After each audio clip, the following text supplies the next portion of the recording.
a wonderful program today, and I'm excited about it.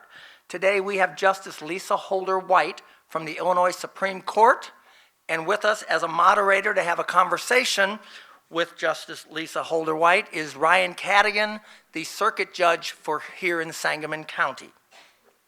Two quick announcements before we get started.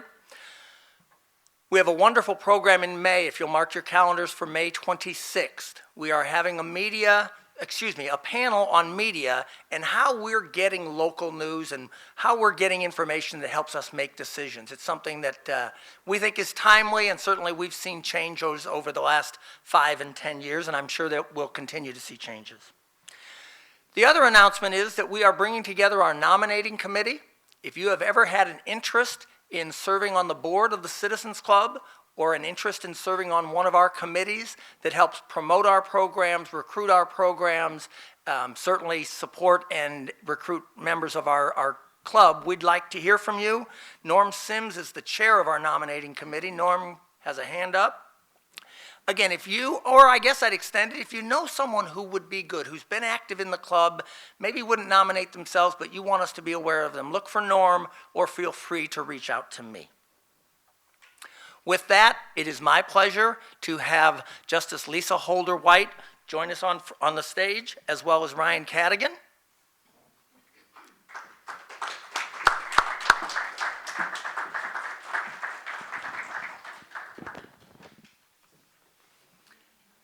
And it is my pleasure to turn things over to Ryan to get us started with our conversation.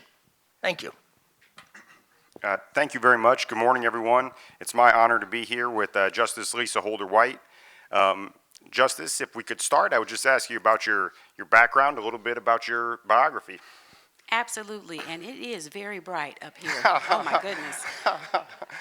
So I was born and raised in Decatur. My parents, Marvin and Corinne Holder, were born and raised in Cairo, Illinois, in southern Illinois. And in the early 1960s, they relocated to Decatur. My dad worked at Wagner Castings, a foundry in Decatur, and my mom worked multiple clerical jobs until she went to beauty school and opened her own beauty salon. So I have 2 sisters. I'm the middle of 3 girls, and I love being the middle child. Or I always say the middle child doesn't have the pressure of the oldest child or the insecurities of the youngest child. So the middle is the place to be. And so us 3 girls grew up in my mom's beauty shop. And although neither of my parents had graduated from college, they instilled in us girls that we would go to college. It was just like, you go to grade school, junior high, high school, and then you go to college. And so we all went to college, and my parents saw certain attributes in me, and they said, Lisa, you ought to be a lawyer, because I love to try to persuade my parents, and I always rooted for the underdog, and I just seemed to have a way with people. And so I thought, yeah, I think I will do that. So I knew I wanted to be a lawyer since I was about 10, 12 years old. And so I, followed through with that, and I went to law school after graduating from undergrad. And I talked about my mom's beauty shop. One time when I was in my mom's beauty shop, and this is while I was in law school in Champaign-Urbana at the U of I, a woman who was very active in our community, a woman by the name of Dr. Janelle Norman, who was a professor at the community college, said to me, you owe it to this community to come back after you graduate from law school. And at the time, she said, you're going to be our state's attorney one day.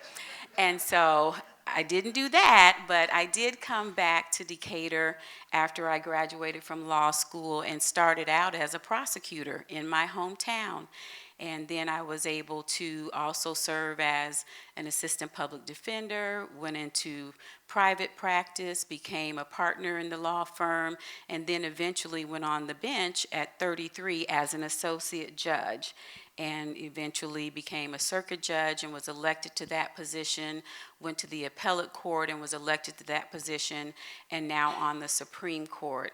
And really, I attribute where I am to that initial decision to come back to my hometown and to give back to my community. And I had so many opportunities that you may not normally have if you're in a big city. You go to a big city and you join a huge law firm and you're sitting in a room doing work for a partner for 5 years before you ever see a courtroom. Well, that was the total opposite of my experience in returning to my hometown of Decatur. It's all hands on deck. Whether you're in the state's attorney's office or the public defender's office, or you're in a firm where you're doing all types of work, criminal defense, family law litigation, representing juveniles, all kinds of work that you get to do. And so I've just been really blessed to have so many opportunities, and that's a brief synopsis of my background. That's great. Is there one part of your career, from prosecutor to public defender, or throughout the many different hats you've worn as a lawyer, is there one that was particularly rewarding or particularly challenging, or one that stands out in any way? I can't say that there's one that was more rewarding. My mother has so many wonderful sayings that she's picked up over the years, and one of the things she always told us girls was to bloom where you're planted. And so I have always tried to do that, and I can really say that every position that I've held, every job that I've had, I have really enjoyed it. When I was a prosecutor, the thing I enjoyed about that was working with victims, helping people who, were in a really difficult situation, had experienced something very tragic, and you're able to hopefully get justice for them and to help them. And then when you're working as a defense attorney, I would say what was really fun about that was being in my hometown, representing the children of people who watched me grow up in my mom's beauty shop, people who knew me from me growing up in my church, and representing their children. I felt a real sense of pride in being able to help them to navigate the legal system and to help get them relief. And then as a judge at every level, but particularly at the trial court level, when you're in a courtroom and you're handling, let's say, a jury trial or a case involving something that's happening right then in your community, something that has taken place, and there's a lot of interest in that, and there's a lot riding on it, and the community is very, caught up in that. I enjoyed that because I felt like it was just such a privilege to be the person who could get a resolution in that matter. And so, for instance, I recall I had a murder case that I was the judge for, and it was a situation where a woman was murdered by her husband, and they weren't married, but they had been together many years. She was murdered by her husband's friend, and the husband had arranged for that to happen when she was picking up their daughter for visitation. So the mother came to pick the daughter up for visitation, and the mother was shot in the head, in her car, in the driveway, in front of the daughter. And the daughter was in the same class as our son. And so, that connection that you feel and wanting to make sure that justice is done and that gets done correctly, because you don't want a case like that coming back if it's appealed.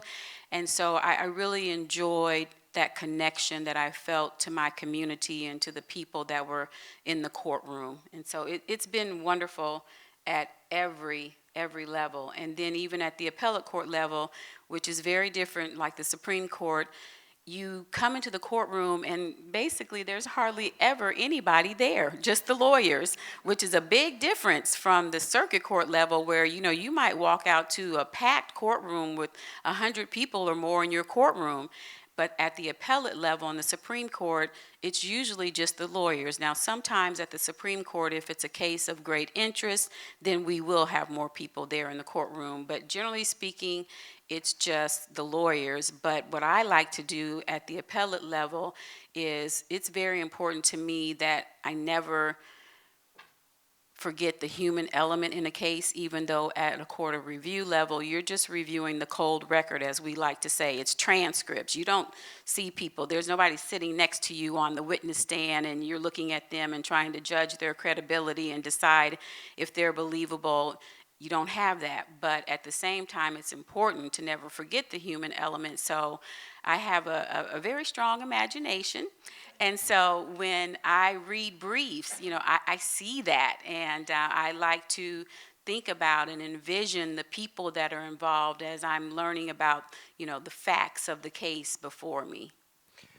Could you describe from associate judge to circuit judge to appellate to Supreme Court, the different selection process, both procedurally in the state of Illinois and your personal journey through that process? Absolutely. So associate judges are not elected, unlike circuit, appellate, and Supreme Court judges. Associate judges, for their circuit, they are selected by the circuit judges.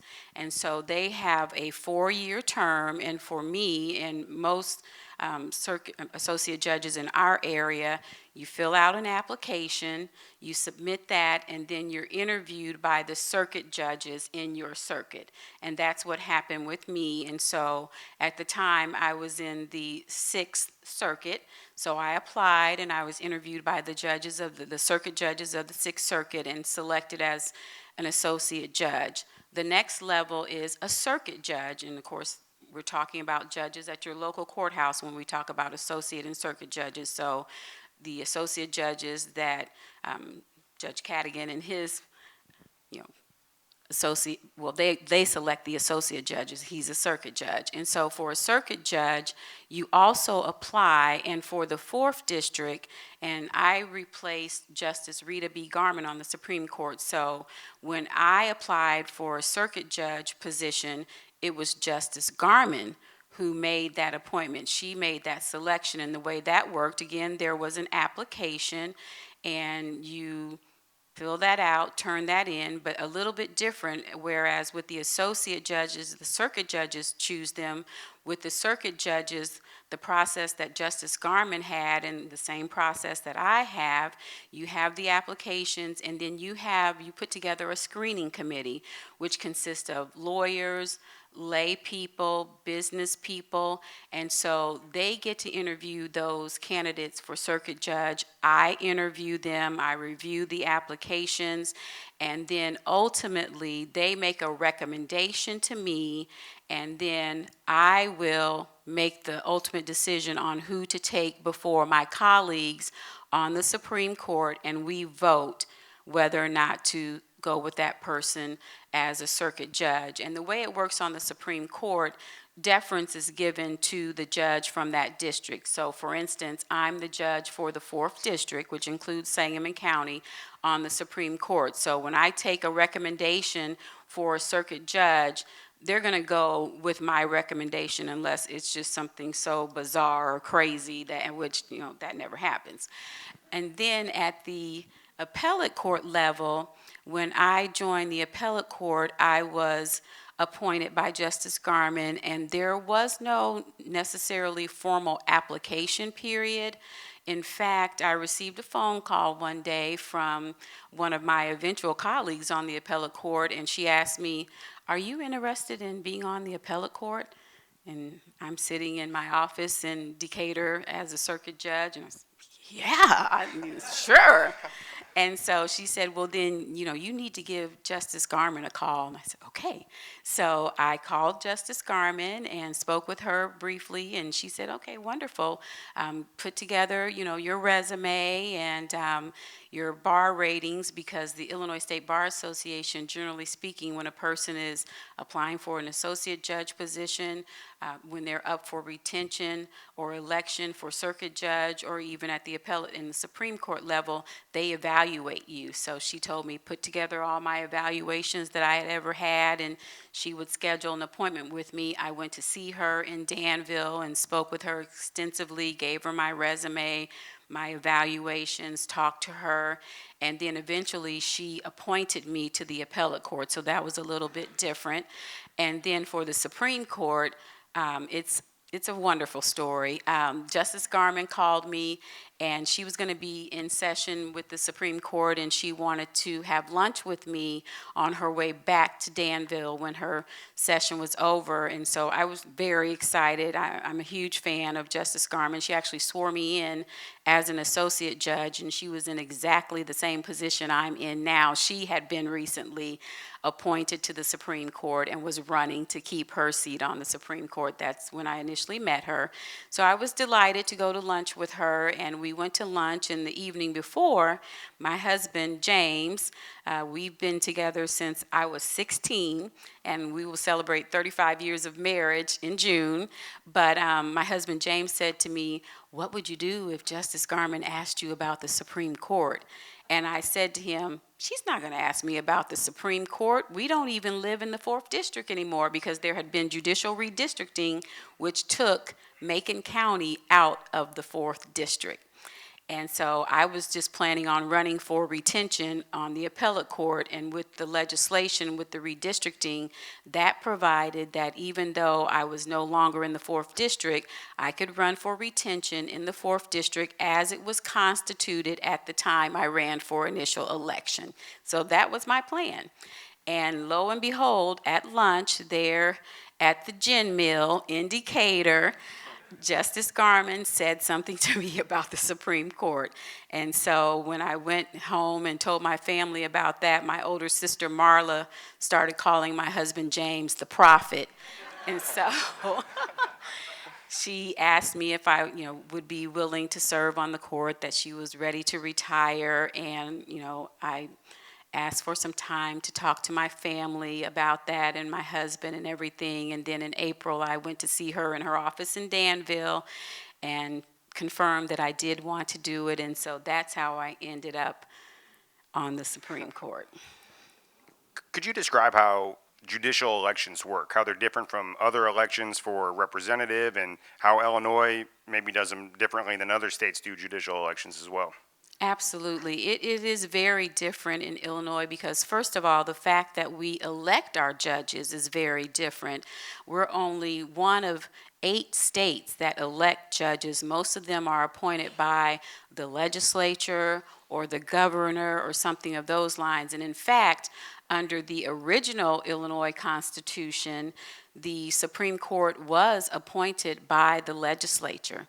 And so it wasn't until years later that we became elected. And so in Illinois, as I mentioned, circuit, appellate, and Supreme Court judges are elected.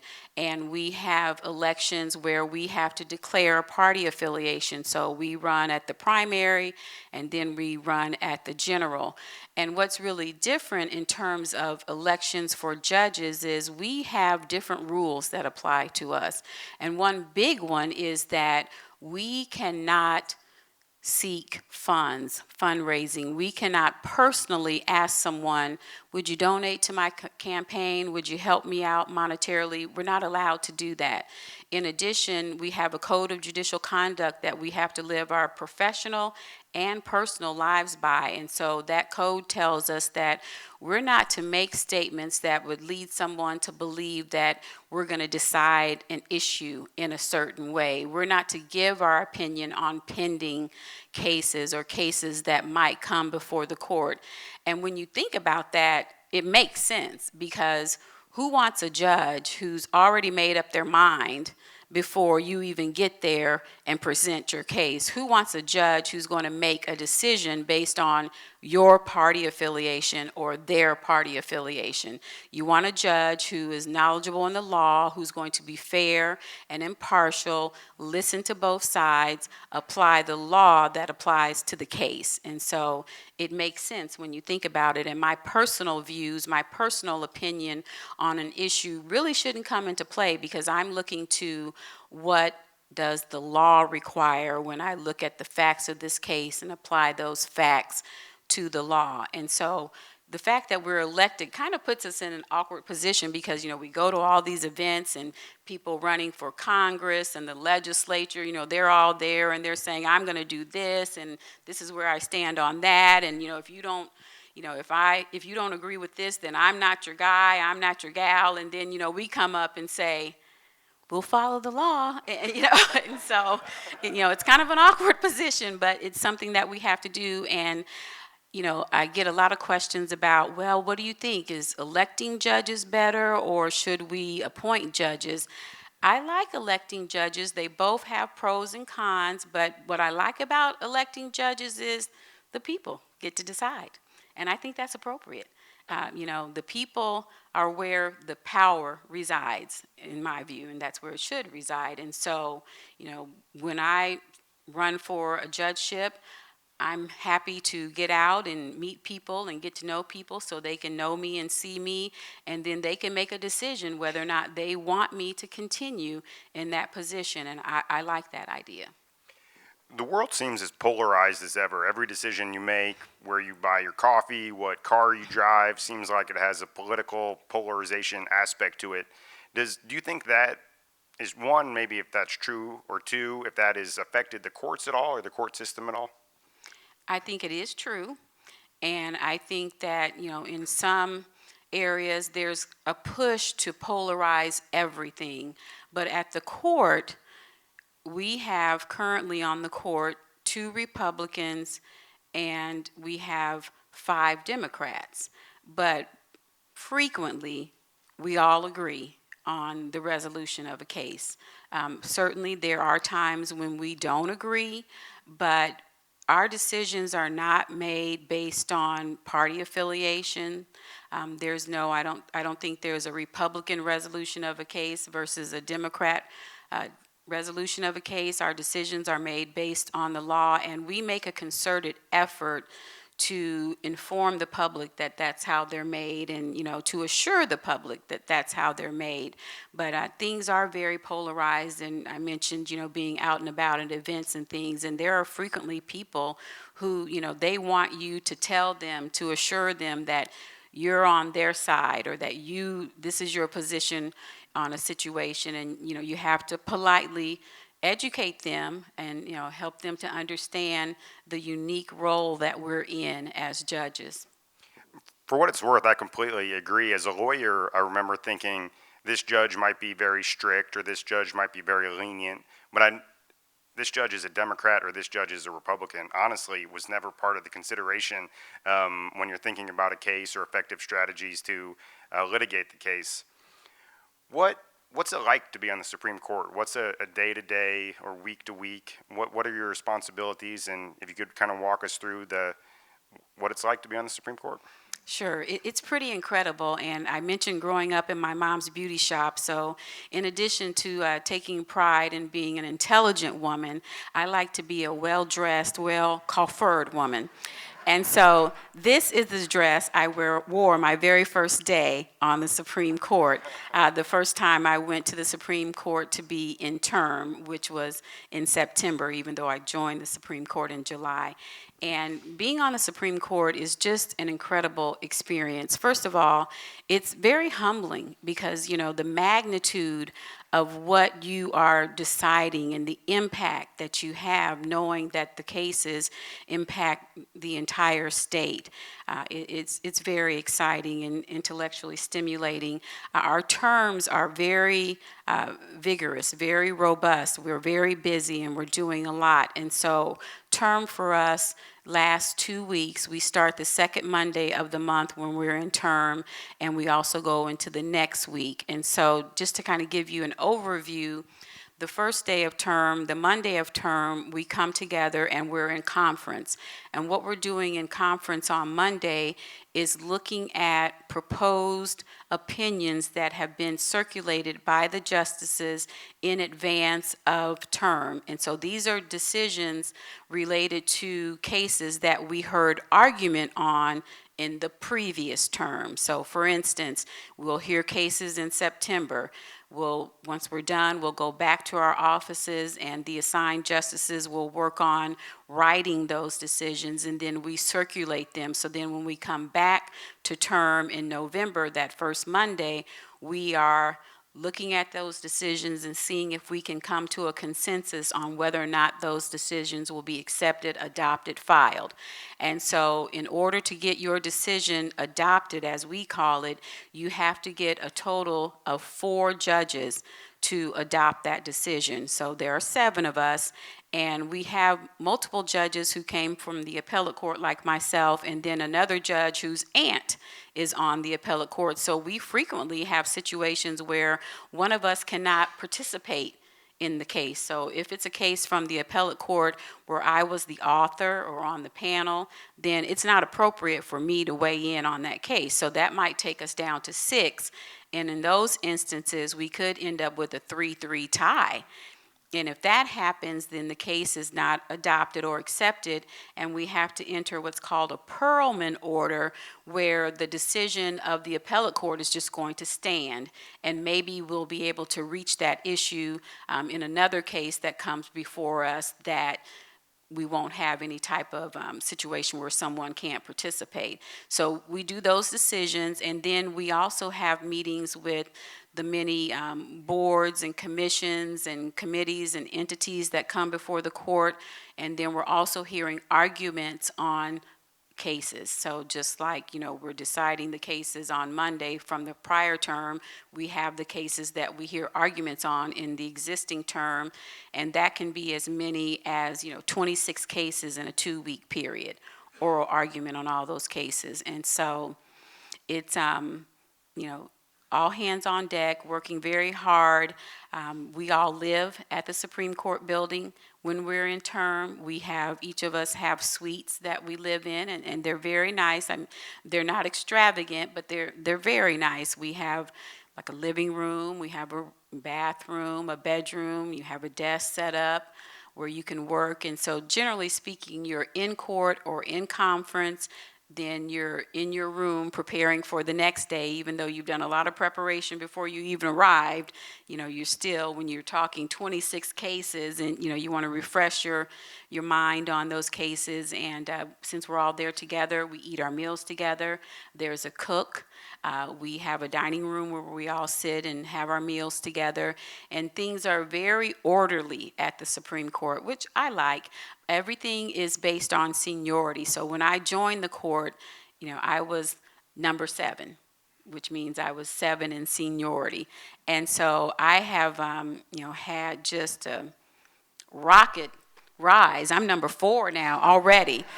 So, but when we go in the courtroom, where we sit for dinner, that's all done by seniority. And so I have a specific seat at the dining table based on being number 4. I go in the courtroom at a certain point because I'm number 4. My seat is in a certain place because I'm number 4. And so it's very orderly. What's an example of you talk about the boards or commissions outside of the cases that you hear, what's an example of what that would look like? So that's the thing that's been the biggest difference for me joining the Supreme Court from any other level that I served at. We have around in excess of 30 boards, commissions, and committees that serve under the auspices of the court.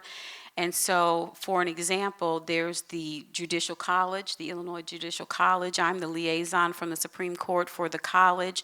And the college, it actually was the idea of Justice Rita Garman, and the college is just a wonderful entity, and what they do is they bring together what we refer to as justice partners, so judges, probation officers, guardian ad litems, court administrators, circuit clerks, judicial branch staff. All these people collaborate and learn together and work to put together curriculums for each of their areas. And so there's continuing education that goes on so that we can make sure that the judicial system and all the justice partners are providing justice to the people of the state of Illinois that is superior. And so I'm the liaison to that college, and so I attend their meetings, I help with planning and development of curriculum, and so there's quite a bit of work involved in that. We also have the Attorney Registration and Disciplinary Commission, which relates to the disciplinary matters regarding attorneys. We have the Bar Admission that relates to admitting attorneys, to the bar. We also have Mental Health Committee. We just a lot of committees, and so they're doing work to improve the judicial system, and we work as liaisons with each of those committees, and many times the things that they're working on, they have to come to us for approval. We have to review those things. I'm also the liaison to the Committee on Evidence, on Illinois Evidence, and so they look at Supreme Court case law and shape rules of evidence and have to present modifications to the rules of evidence to the court. And so we have our hands in so many things. Have the courts changed over your career? Is it different now than it was when you started in any way? It is different. When I first started and I would present to community groups, I would usually have a slide in my PowerPoint that talked about, as a judge, you're not only a judge, sometimes you feel like a caseworker or a counselor because of all the different issues that come before you as a judge, depending on the type of case that you're dealing with. And so I think in response to that, the courts have really changed in terms of now we have drug court, mental health court, veterans courts, all these courts designed to meet the unique needs of the citizens who come before the court and who may have criminal matters that they're facing, and we know that the underlying cause or the root cause of the conduct is something related to mental health or substance abuse or something like that. And so the courts have greatly expanded in its efforts to try to help people because incarcerating people, while sometimes it is necessary, I've gotten comment that, oh, you're too pretty to send someone to prison, or you seem too nice to send someone to prison. But I'm like, well, I will send you to jail.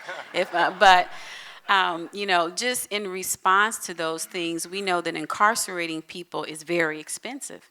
And ultimately, in most instances, even if you incarcerate them, they're coming back. And so if we can do something to get to the root cause and help an offender to, rehabilitate, if that's appropriate, then that's a good thing. And so with the expansion of the different types of courts, I think it's responsive to that.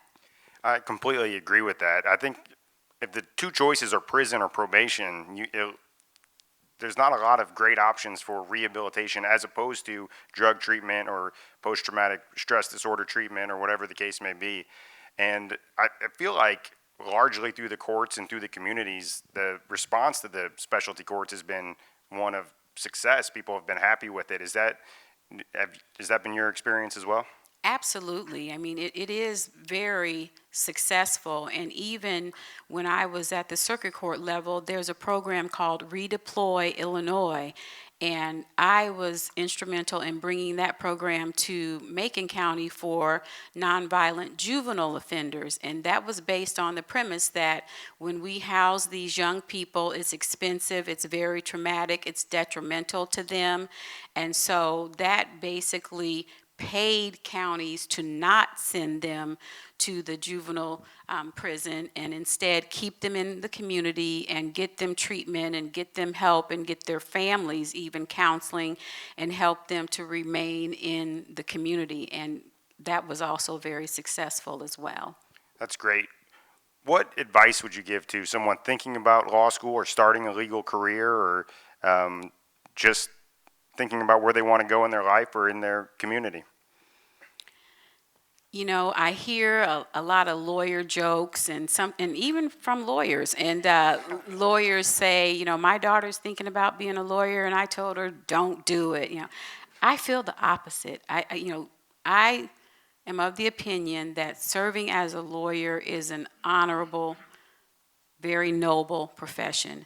We have privileges that your average person doesn't have. We can go into a courtroom and stand in front of a judge and argue on behalf of a person's rights, something that they're seeking. Everyone can't do that. And when you think about all of the major social changes that have taken place in our country, civil rights, women's rights, we have lawyers and the courts who are driving those things. So I think serving as a lawyer is wonderful. I'm a fan of good lawyers, and so I would encourage someone who's interested to pursue it.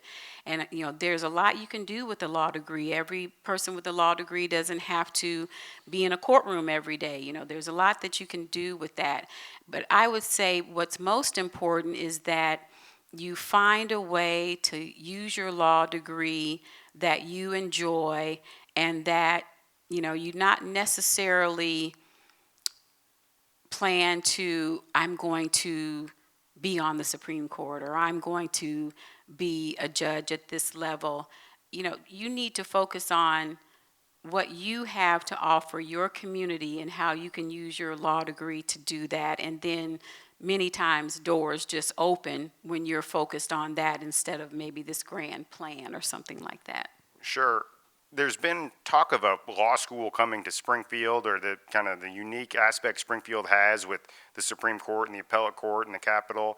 Do you have any thoughts or comments on Springfield as a legal community or a potential law school? I would love it.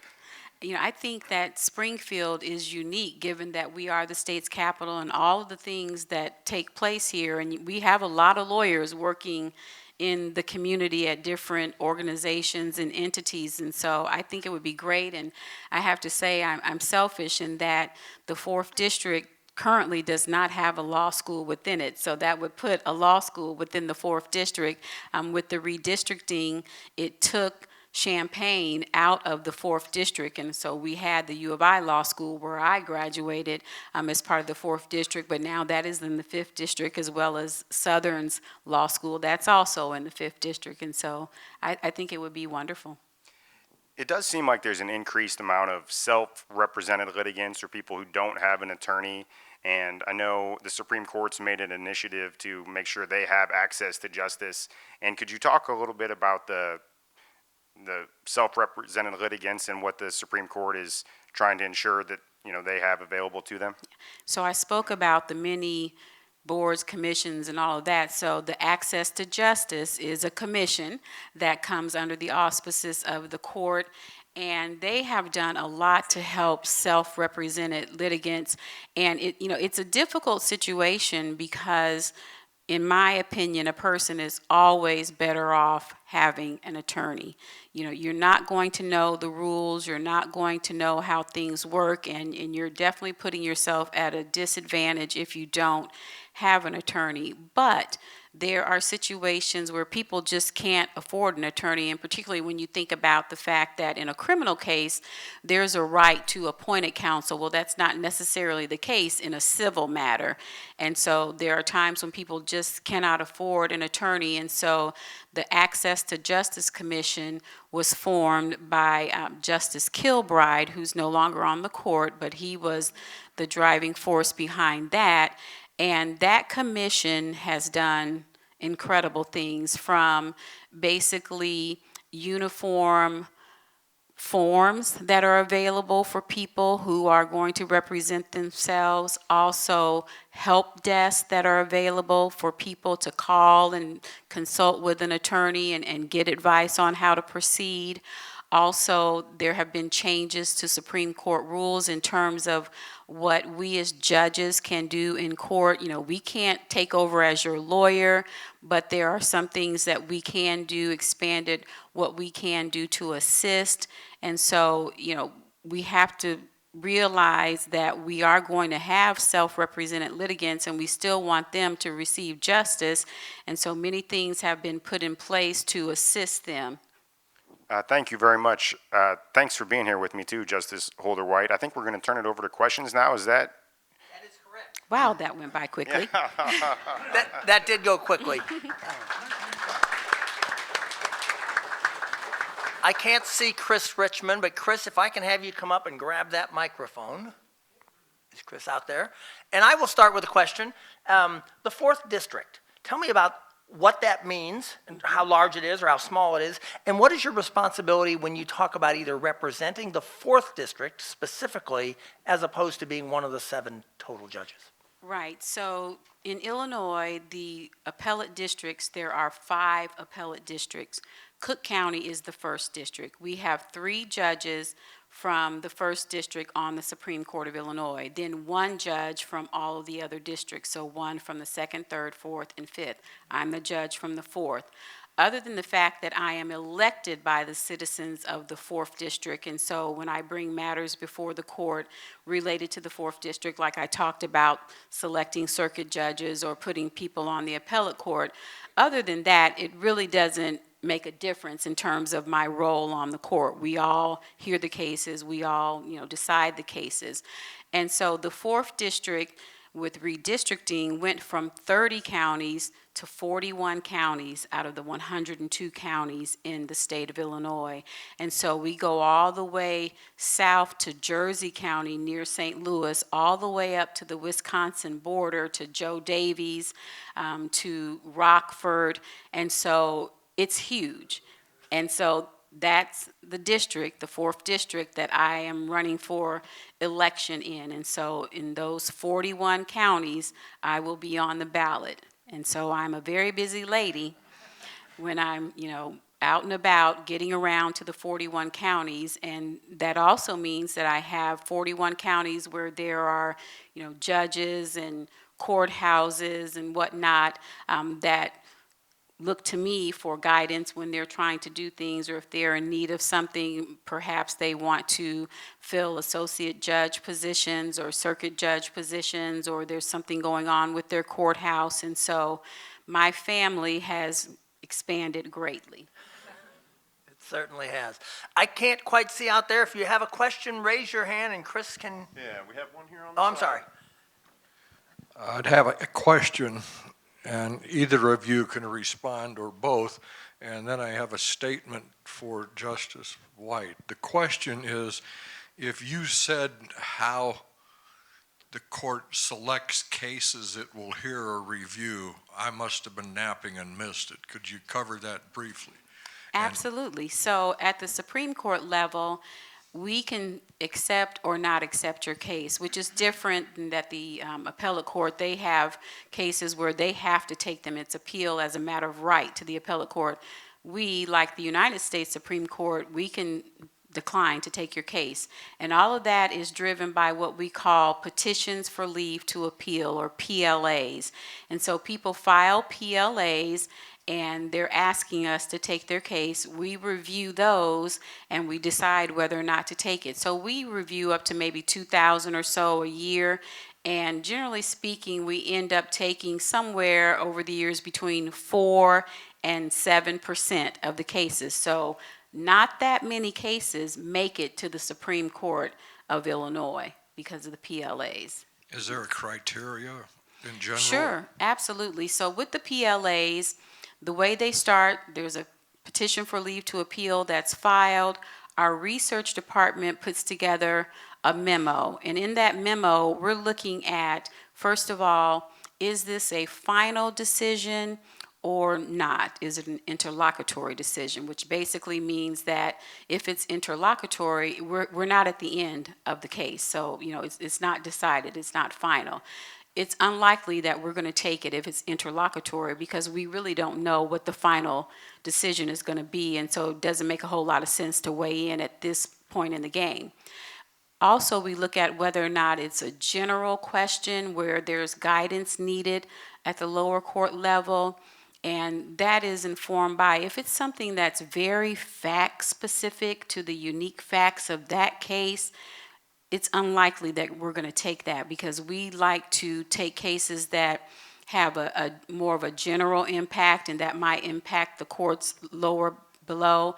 Also, we look at, sometimes you'll have at the appellate level a dissent that's filed by one of the appellate justices, and so we look at that and say, oh, well, what did the dissent have to say, and are there valid points, or do we agree with the majority? We also consider whether or not, in the case that's before us, whether it's a situation where there's a conflict between the appellate districts. So let's say the first district ruled this way on an issue and the fourth district ruled a different way. Well, we might want to solve that conflict. And then there are cases where There are conflicts with our case law where an appellate court has ruled in a way that is not consistent with Supreme Court of Illinois case law, which is a big no-no. And so if they've done that, then that's a case that we're likely to take as well. Finally, I'll make a statement. I don't want to ask this as a question and put you on the spot, but to either of you, I've heard the phrase weaponization of courts and the legal system a lot recently. If either of you would care to comment, I'd appreciate it. I would just say, I think I know what you're, referencing. I think you're referencing the political polarization or using the courts as a vehicle for some other agenda. And I personally have not seen that. I'm in the state of Illinois, at least, like I talked about earlier, I think it is a great system, and I've never encountered anything. I've never thought there's a hidden agenda. I've never thought a judge at any level is pushing a hidden agenda. I think the court systems reliably go based off the law, apply the law to the facts, and make the best ruling that they can. So I personally haven't seen any weaponization. I haven't seen that either, and quite frankly, I can tell you that there are times when we're in conference and we're looking at and considering an issue, someone will say, and I've said it myself sometimes, it's important that we speak with one voice on this. And because we don't want it to ever get to that. And another aspect of that is, as judges, we're not legislators. And so we don't make law, we interpret the law. And I think that's very important as well, because we can't serve on the bench effectively if we're there with an agenda. We need to be there to do justice and to resolve the case according to the law. Thank you. Thank you. Justice, welcome. Granted that there are large differences between Illinois Supreme Court and the U.S. Supreme Court and how justices are selected in their terms of service, I am curious as to what your take is on some of the debate and discussion that's gone on related to ethics in the U.S. Supreme Court and how that's resolved into a decline in public respect for the court, and whether you think there are any lessons that can be drawn from that could be used in other courts of last resort, be it in Illinois or anyplace else. Well, as you know, the justices on the United States Supreme Court, when they're appointed and confirmed, it's a lifetime appointment. And I think that probably plays a role in the absence of any ethical code to which they have to adhere. I can imagine that having a lifetime appointment must be a pretty comfortable spot to be in. I am in favor of, as I indicated, we have a judicial code of conduct, and I think that's appropriate.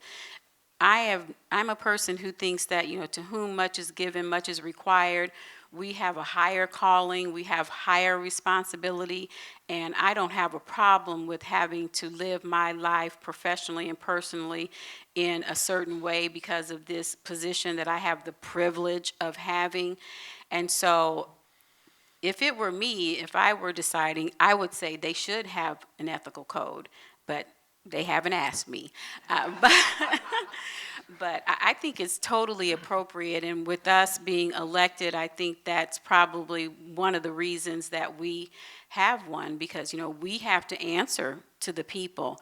But it's unfortunate because, we talk about the three branches of government, and the judicial branch, we don't have the power of the purse.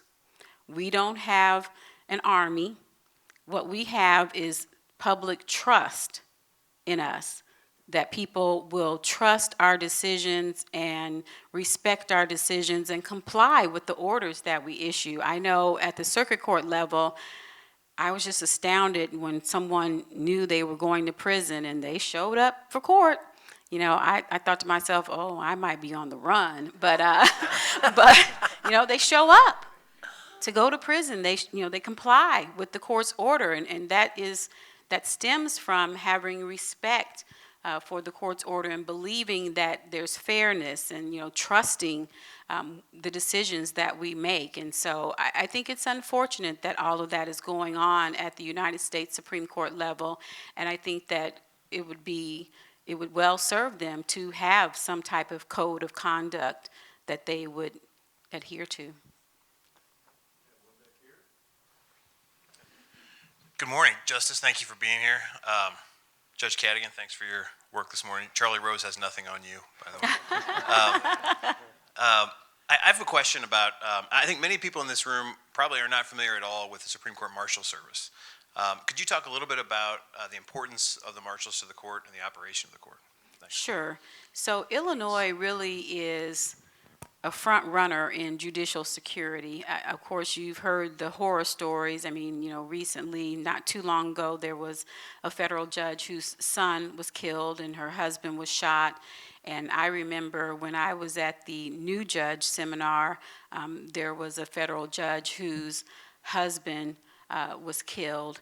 And so, unfortunately, in the times that we live, there are situations where there are threats to judges and things of that nature. And so Illinois has done a phenomenal job. I'm sure all of you, or not all of you, most of you know Jim Cimarosa, who was with the Springfield Police Department. He is the head of the Marshal Service for the Supreme Court, and each justice has a marshal that's assigned to them.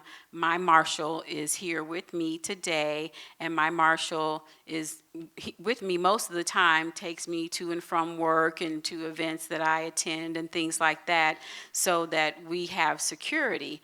And they're also in the building when we are in term. So I told you that us judges, that we stay there, the marshals stay there as well. They have quarters there while we're there, protecting us and making sure that we're secure. And it's a very robust program. They also have marshals who are at the appellate courts, and they have a war room, that's what I'll call it, in the building that looks like something out of, a James Bond movie or something, all these cameras and video, and they can see all of the appellate courts, the grounds of the appellate courts, and, what's going on there. And so they are, very on top of making sure that we're safe and protected and can do our jobs without fear.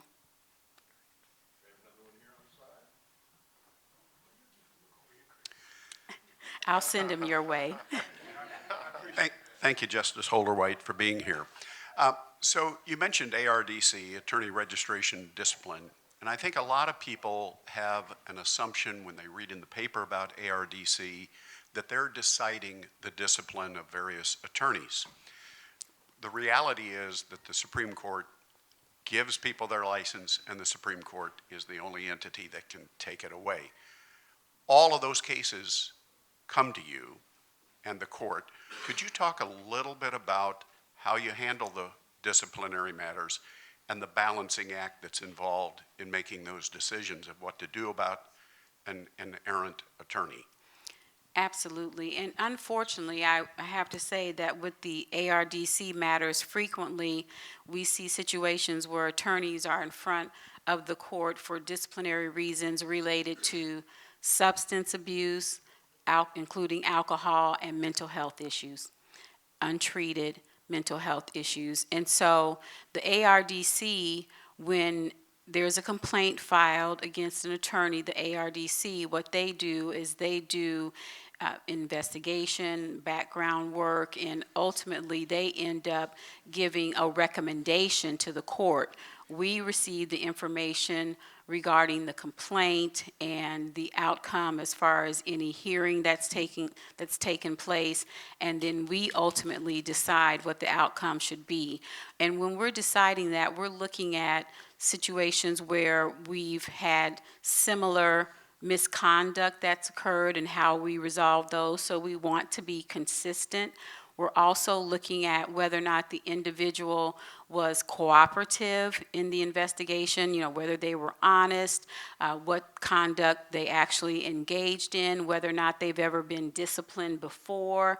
So those types of things come into play when we're making our decision, and we have a myriad of options. We can suspend someone, we can suspend them from the practice of law for a certain period of time, or we can suspend them but stay the suspension and allow them to keep practicing.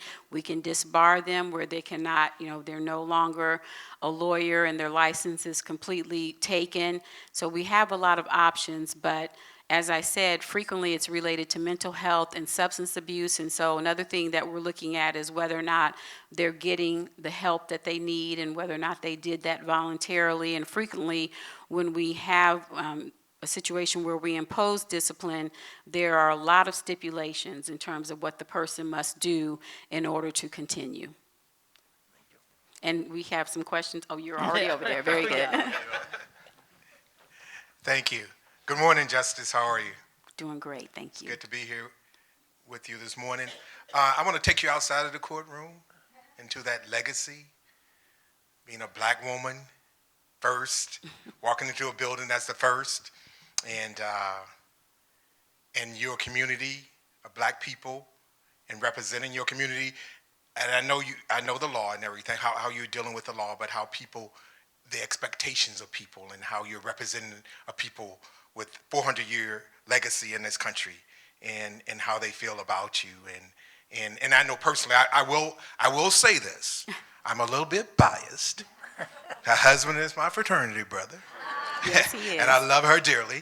And but that legacy and how we see you and how proud we are of you. And can you discuss that a little bit in your community and everything? Thank you. Sure, absolutely. So, it's just unbelievable. The Supreme Court of Illinois was established in 1818. And so it wasn't until 203 years later, in 2022, that a black woman walked in and served on the Supreme Court of Illinois.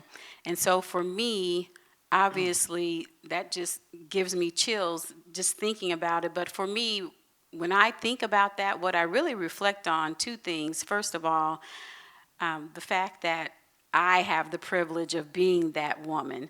I don't view myself as that special, that I necessarily was the first person who deserved that spot, but I was the one who was blessed to be in that situation. And then the other thing I think of is, just the history of my people as black people, from slavery, and then here I'm on the Supreme Court.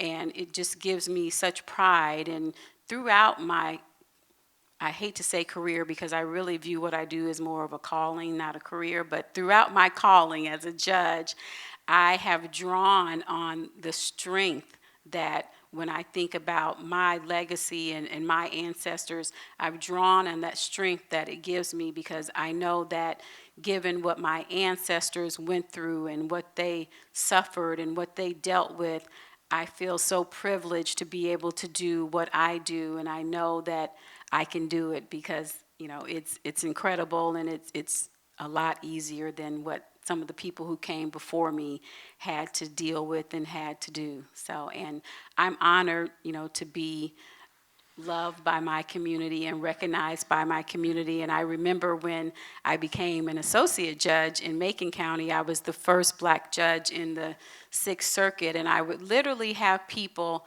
walk by my courtroom, and usually black people, and just peer in and look at me. They didn't have court.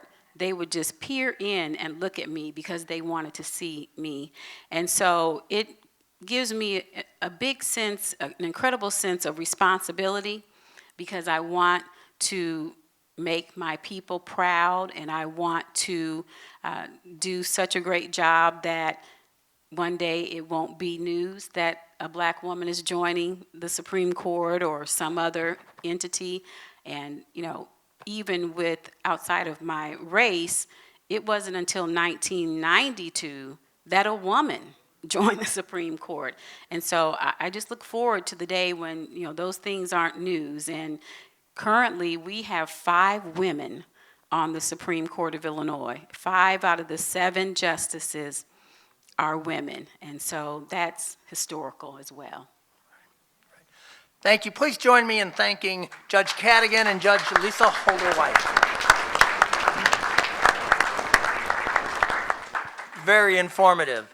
Our next meeting is May 26th, and as I say every time, I wish you a good day, and I'm adding, I believe spring has finally gotten here. Please enjoy the weather.